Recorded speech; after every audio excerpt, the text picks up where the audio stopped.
sini ancaman yang diberikan oleh Allah Subhanahu wa taala, balasan yang diberikan oleh Allah Rabbuna tabaraka wa taala kepada orang-orang yang mereka itu memakan daging manusia. Pertanyaannya jemaah sekalian rahimanillah wa iyyakum, kenapa sih ghibah itu disamakan dengan memakan daging manusia?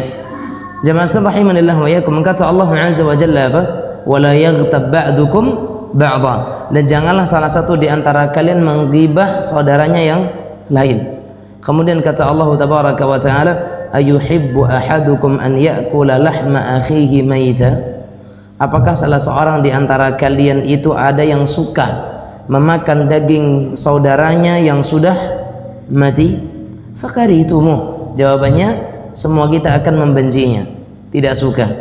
Tetapi jemaah sekalian yang dirahmati oleh Allah Rabbuna tabaraka wa taala, Allah azza wa jalla di dalam ayat ini, tepatnya dalam surah Al-Hujurat ayat yang ke-12, Allah menyamakan antara ghibah dengan memakan daging bangkai saudaranya, ya, memakan daging dari bangkai saudaranya.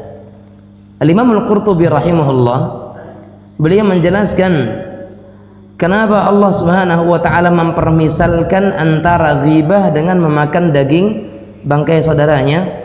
Kata beliau di sini, ini adalah permisalan yang teramat sangat mengagumkan, dan di antara rahasia yang Allah Subhanahu wa taala sebutkan dari yang disebutkan atau yang diinginkan oleh Allah dari permisalan ini adalah yang pertama, karena ghibah itu mengoyak kehormatan orang lain.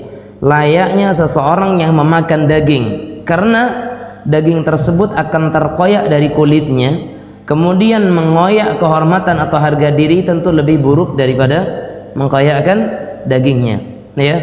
Dia konsumsi ghibah sama dengan dia mengkoyakkan daging saudaranya kemudian dia makan, sementara ghibah lebih buruk daripada itu, karena yang dia koyakkan, yang dia tanggalkan apa? Bukan dagingnya tapi kehormatannya.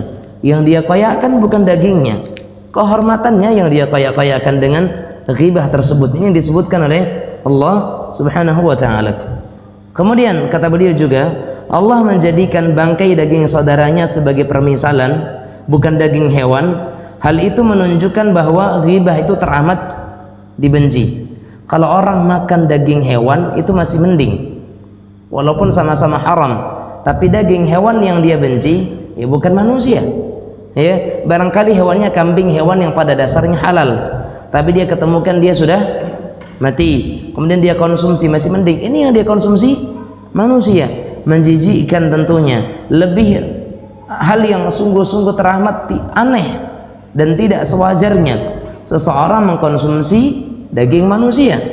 Ini menunjukkan bahwasanya terbencinya permasalahan ghibah, ya, dibencinya masalah ghibah ini, sehingga ghibah menjadi sesuatu yang sangat dibenci oleh Allah tabaraka wa taala.